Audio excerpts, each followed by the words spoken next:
Nous poursuivons l'étude du Maharal de la Megillah, interprétée par le Talmud, et Maharal tire les conclusions de cette interprétation. Nous avons ainsi vu la figure d'Assuérus, qui est Assuérus marqué essentiellement l'asot kirtzon ish veish, de respecter la volonté de chacun, c'est-à-dire de renier par conséquent le phénomène de la valeur et pas seulement de l'égalité. Et c'est ainsi que nous aboutissons à la figure de Haman.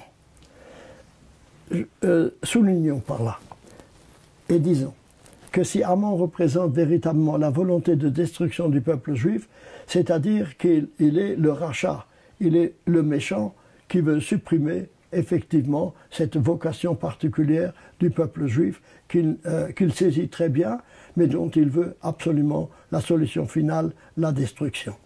D'après le Maharal, interprétant ainsi la Gemara, il est clair que cet aspect de Haman n'est pas seulement une figure historique.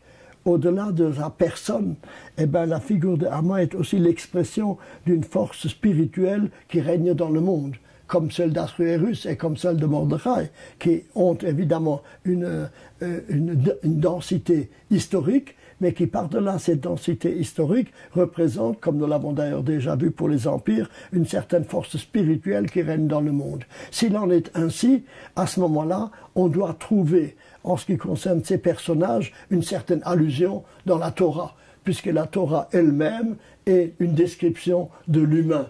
Donc toutes les forces spirituelles qui existent dans le monde et qui se développent ensuite au cours de l'histoire, au fond, ils ont leurs racines dans des événements ou des prescriptions ou des récits de la Torah elle-même. C'est dans ce sens que l'on doit comprendre la réflexion de la Gemara, dans la Gemara Chulin 139b, qui demande une question absolument étrange. Haman minatora minayin. D'où savons-nous que Haman est déjà inscrit dans la Torah? Alors évidemment, c'est une question extrêmement étrange, étant donné que Haman, comme nous le savons, s'est réalisé des siècles plus tard. Comment voulez-vous qu'il soit inscrit dans la Torah? Mais ils ont trouvé qu'il y avait un rapport. Et quel est le verset qu'ils ont invoqué où Haman est mentionné? Hamina eitz asher tziviti lo tochal mimenu achalta. Est-ce que de l'arbre que je t'ai ordonné de ne pas manger, tu as mangé? Hamin, est-ce que de, en hébreu, min, de, ha, interrogation, hamin, hey, mem, nun, sont les mêmes lettres que Haman. Et par conséquent, hamina etz asher, Haman est déjà inscrit dans la Torah. Hamin, Haman. Naturellement, il ne s'agit pas simplement de prendre ces trois lettres et la comparaison. Il s'agit d'une comparaison interne. Et quelle est la comparaison interne? C'est que, au fond, toute l'histoire que nous racontons a déjà ses sources dans la création, dans le récit de la création. Et dans ce récit de la création, l'homme apparaît. Dieu, comme nous l'avons déjà dit, invite l'homme à la souda, invite l'homme à un repas, c'est-à-dire à jouir de l'ensemble du monde. Et c'est ce qu'il lui dit. Il le place dans le Gan Eden, il lui dit « Mikol eitz hagan ochal tochal » tu peux manger de tous les arbres, sauf de celui qui est au milieu du Gan Eden, de celui-là tu ne mangeras pas. Or, nous voyons que Adam mange de cet arbre, induit par le serpent, que lui dit « Quoi ? Tu ne dois pas manger de cet arbre, tu peux manger de cet arbre, essaie voir. Et si tu manges, yitem kelohim, vous serez comme des dieux. » Il y a dans l'attitude d'Adam et d'Ève à ce moment-là d'aller à l'encontre de la loi établie. Et quelle est la loi établie? Tu peux manger de tous les arbres, mais il y a un arbre dont tu ne dois pas manger. Je soulignerai que cet arbre n'est pas différent des autres. Naturellement, il s'agit de l'arbre de la connaissance du bien et du mal, du bien et du mal. Mais au fond, l'arbre est le même que tous les arbres. Mais il a une caractéristique. Il y a la défense de Dieu de le manger. Le fait de contrevenir à cette obligation à cette règle est une révolte contre Dieu. Quoi? Je ne suis pas dépendant de rien, d'une personne. Je suis dans le jardin, je suis à la Souda, je mange ce qui me plaît. Et par conséquent, il y a dans l'attitude d'Adam déjà une sorte de révolte contre la règle, de révolte contre la limite. L'imposer, je fais ce que je veux. Je fais ce que je pense. Je ne suis redevable de mon existence à personne. Il y a donc dans l'attitude d'Adam déjà cette révolte de l'homme qui se veut Dieu. Et c'est exactement ce que le serpent dit à Adam: si tu en manges, tu seras comme Dieu. C'est-à-dire tu feras ce que tu voudras et tu n'es dépendant de personne. Cette idée de limite, cette idée qu'il y a une transcendance, cette idée que l'homme ne s'est pas fait lui-même, mais qu'il est dépendant par conséquent d'un autre, c'est l'idée fondamentale de la Torah. Haman mina Torah minayin, d'où savons-nous que la personnalité d'Haman, que la typologie d'Haman est déjà contenue de la Torah? C'est dans la révolte d'Adam, induite par celle du serpent, qui veut faire que l'homme, il est comme Dieu. Il a la même possibilité que Dieu, un Prométhée. Par conséquent, il y a dans l'attitude de l'homme possible une révolte même du refus de la divinité, un refus de la transcendance, une insertion dans l'immanence du monde qui refuse par conséquent de sortir de ses limites et qui dit qu'il n'y a pas d'autres limites. Or, l'existence d'Israël, c'est exactement le contraire, comme je l'ai souligné déjà au cours de ces exposés, c'est l'alliance, c'est le fait que l'homme est dépendant, mais que c'est dans cette dépendance qu'il trouve sa liberté, puisque c'est elle qui est le fondement de son existence. Donc, par conséquent, Haman, si vous le voulez, bien, il veut être Dieu. Il veut être Dieu. La révolte de... et c'est ainsi que nos sages ont bien vu les choses. Pourquoi est-ce que Mordechai ne se prosternait pas devant Haman? Qu'est-ce que ça pouvait lui faire? Il met ainsi en danger l'ensemble du peuple juif pour refus de saluer simplement Mordechai. Est-ce que ce n'est pas mettre en danger le peuple juif simplement en refusant cela? Nos sages ont exprimé ça en disant que Mordechai avait se considérait comme une divinité. Il voulait être Dieu. Il était Avodah Zara. Et en se prosternant devant Haman, c'est pas devant la personnalité d'Haman qu'on se prosternait. On se prosternait devant ce que Haman représentait, c'est-à-dire une révolte contre la divinité. Et ça, Mordechai ne pouvait pas l'accepter. Cette Avodah Zara, ce culte étranger. Je rappelle ici d'ailleurs cette volonté des dictateurs de se considérer eux-mêmes comme Dieu. Rappelez-vous Staline, qui se faisait adorer, auquel on adressait des prières et des psaumes, je pourrais dire. Il y a dans chaque dictateur cette volonté. Encore récemment, j'ai vu ce chef de la Corée du Nord la même attitude. Il y a dans leur attitude dictatoriale, il y a une volonté précisément de se faire adorer. Véritablement, ils sont les représentants de la puissance humaine opposée à la puissance divine.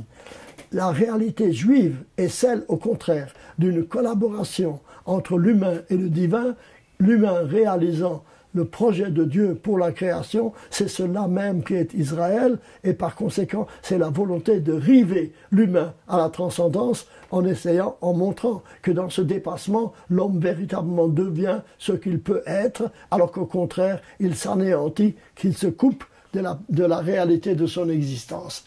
C'est pourquoi nos sages ont vu Haman mina Torah minayin, d'où va tout cela, dans le fait que le premier homme a cédé au Nachash, a cédé à la considération diabolique, je dirais, du serpent qui veut l'induire en erreur.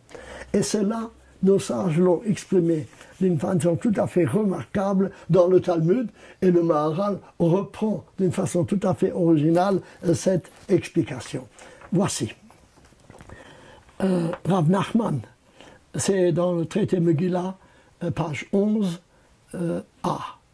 Lorsqu'il interprétait la Megillat Esther, commençait toujours son commentaire en citant un verset des psaumes, le psaume 124. Loulé Hachem, Shahaya lanu bekum aleinu Adam. Si Dieu ne nous avait pas soutenus lorsque Adam s'est levé contre nous. Je cite maintenant dans la traduction d'André Chouraki le psaume dans son entier, pour voir comment il voit l'histoire de la Megillah à la lumière de ce psaume. Le voici. Cantique de David. Sans Dieu qui fut pour nous, qu'Israël se le dise. Sans Dieu qui fut pour nous, lorsque l'homme se dressa contre nous. Alors ils nous eussent engloutis vivants, aux flammes de leur fureur contre nous. Alors les eaux nous eussent certes submergés, le torrent eût passé sur nos âmes. Alors eussent passé sur nos âmes les eaux impétueuses. Dieu est béni, qu'il ne nous a pas livrés pour proie de leurs dents. Notre âme, comme un oiseau, s'est enfuie du piège des oiseleurs. Le piège est brisé, nous sommes libres. Notre secours est dans Dieu, le Créateur du ciel et de la terre. Remarquable psaume. Remarquable aussi le verset invoqué pour comprendre la Megillah. Sans Dieu qui fut pour nous, c'est-à-dire qui nous a soutenus, sans Dieu qui fut pour nous, lorsque l'homme se dressa contre nous. Lorsque l'homme se dressa contre nous. Pourquoi donc? Qu'est-ce que cela signifie? Alors, le Maharal explique que, au fond, l'aspiration d'Aman, c'était d'être Dieu. Vous savez qu'il voulait prendre la place d'Assiérus, et par conséquent, il voulait devenir le roi. Mais pas seulement le roi de la Perse, il se considérait comme étant lui-même une divinité. Obéissant cela à l'injonction du serpent, vous serez comme des dieux, en vous opposant à Dieu. Et cela a trouvé son expression dans la volonté de Zeresh, sa femme, qui voulait pendre Mordechai justement sur un arbre, et cet arbre devait avoir 50 coudées, ce qui fait environ 25 mètres. Là, le Maharal s'interroge. Qu'est-ce que c'est pourquoi est-ce que la Megillah réfère d'une façon si précise cette demande de la femme de Haman? Construit un arbre, fait un arbre, une potence de 5. Pourquoi nous donner toutes ces indications? Parle. Mais non, la Megillah précise. Haman fait une potence qui est 50 coudées. 50 coudées. Pourquoi donc est-ce que le verset met tellement l'accent sur ces 50 coudées? Alors, le Maharal explique que Adam se considérait comme supérieur à tout. Il est l'homme que Nietzsche appelle le surhomme. C'est lui qui est la divinité, en quelque sorte. Il est l'homme par excellence. Vous savez que Moshe, lui-même, d'après la tradition, a atteint 59 degrés de sagesse. Mais le texte souligne qu'il n'a pas atteint la 50e. La 50e, c'est Dieu. 49 plus 1. Donc, par conséquent, 49 est à la portée de l'homme. Mais la 50e n'est pas à la portée de l'homme. Je dis entre parenthèses que entre Pessah et Shavuot, c'est-à-dire entre la délivrance physique et la délivrance spirituelle, il y a 49 jours. Le 50e jour, c'est le don de la Torah. Donc par conséquent, 50, c'est toujours la marque de la supériorité à l'humain, de quelque chose qui est surhumain, donc pas quelque chose qui vient de la transcendance par ailleurs, mais que l'homme ne peut pas acquérir par lui-même. Même Moshe n'est arrivé qu'à 59 degrés de sagesse et non pas la 50e. La Torah a été donnée le 50e jour. Vous savez également que le Yovel, le jubilé, c'est la 50e année de Shemitah. 50, 49 plus 1. Mais le Noun, le 50, est toujours l'attribut de quelque chose qui vient d'ailleurs et que l'homme ne peut pas acquérir par lui-même. Or, Haman, lui, il voulait acquérir cela par lui-même.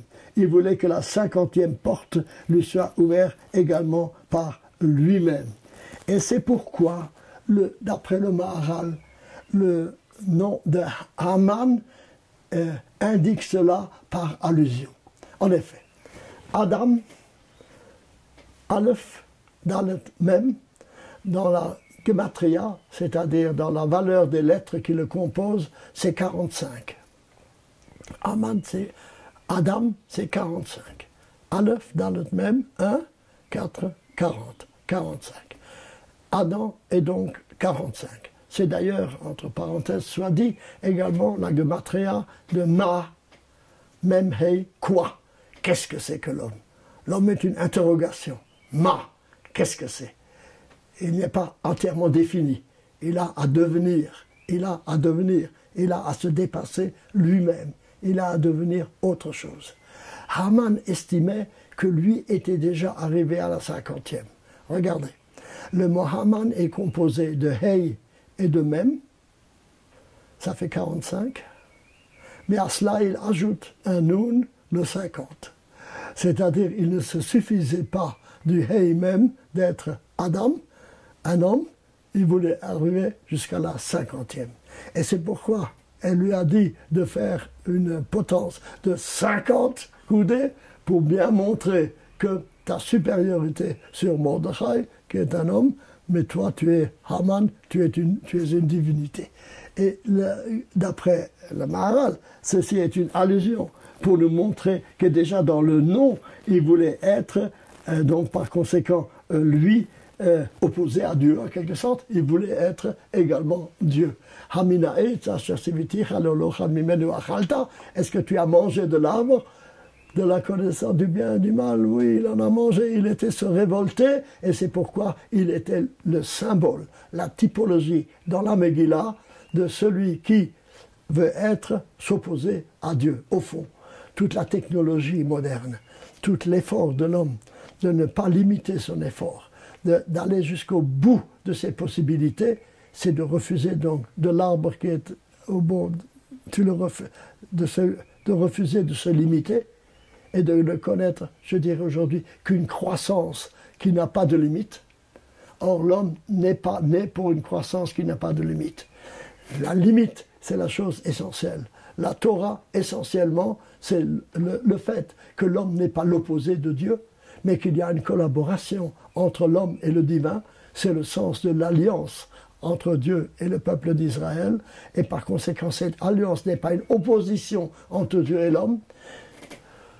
Nous ne sommes pas des Prométhéens qui avons besoin de voler le feu pour établir la civilisation industrielle que nous avons comme dans la mythologie grecque. Au contraire, Boré Meoré Haesh, c'est Dieu qui crée la lumière du feu et qui l'offre à l'homme pour qu'il développe la civilisation. Mais qu'il développe cette civilisation en accord avec le projet divin et non pas contre le projet divin. Qu'il maintienne par conséquent ce sens de la limite qui fait que l'homme reste un homme et que tout son effort doit consister à assimiler son œuvre à celle du projet divin et non pas à s'opposer au projet divin. Et sinon, eh bien, la société va à sa perte. Et cela est précisément la signification que Haman a été pendu à l'arbre qu'il a destiné à Mordechai. Venaforhu, je disais, c'est le mot clé de la Megillah. Venaforhu, c'est-à-dire, c'est le contraire qui s'est réalisé. Le contraire, c'est que ce n'est pas Haman qui s'est maintenu, mais que l'arbre, la potence que lui a construit, c'est sur cette potence qu'il a été pendu. Cela veut dire que le mal, par lui-même, conduit à sa propre perte. Il y a dans le monde inséré un Mordechai, c'est-à-dire une présence divine dans le monde qui fait que le mal peut réussir à un certain moment, mais ne peut pas anéantir l'univers. Car Dieu n'a pas construit un univers qui va vers sa destruction, mais un univers qui doit avoir un sens. Et c'est pourquoi le mal s'anéantit par lui-même. L'affirmation profonde que Haman construit sa potence et que c'est sur potence, lui, il sera construit. Il veut anéantir le peuple juif, il sera anéanti lui-même. C'est-à-dire que finalement, cette destinée du peuple juif au milieu des nations a le sens d'une sorte de thermostat que Dieu introduit dans le monde et qui fait que l'affirmation de la valeur, je dirais la valeur de la vie est supérieure à celle de la destruction, et c'est elle qui finit par s'imposer finalement. C'est notre foi profonde.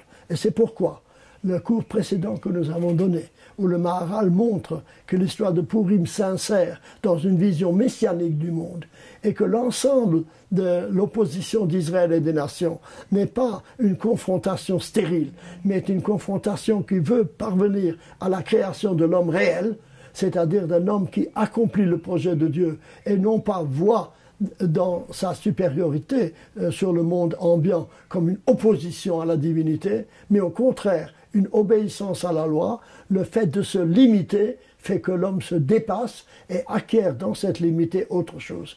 Il est tout à fait remarquable, à mon sens, que le texte dit « Si Dieu ne nous avait pas soutenus lorsque s'élève contre nous Adam l'homme ». Je dis ici Adam l'homme veut dire une réflexion de l'humanité pure et dure en opposition à la divinité.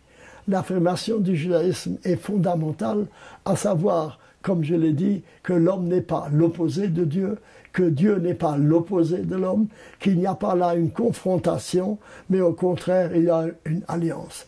Vous voyez, je dirais ici, nous sommes à la base même de la compréhension de ce que c'est que le judaïsme et de ce que c'est la volonté par ailleurs de l'homme dans le monde. C'est ainsi que dans la mythologie grecque, essentiellement, les dieux sont les opposés de l'homme. Ils sont tous les deux dans un même univers et ils s'opposent les uns les autres. Alors que dans le judaïsme, c'est justement le contraire.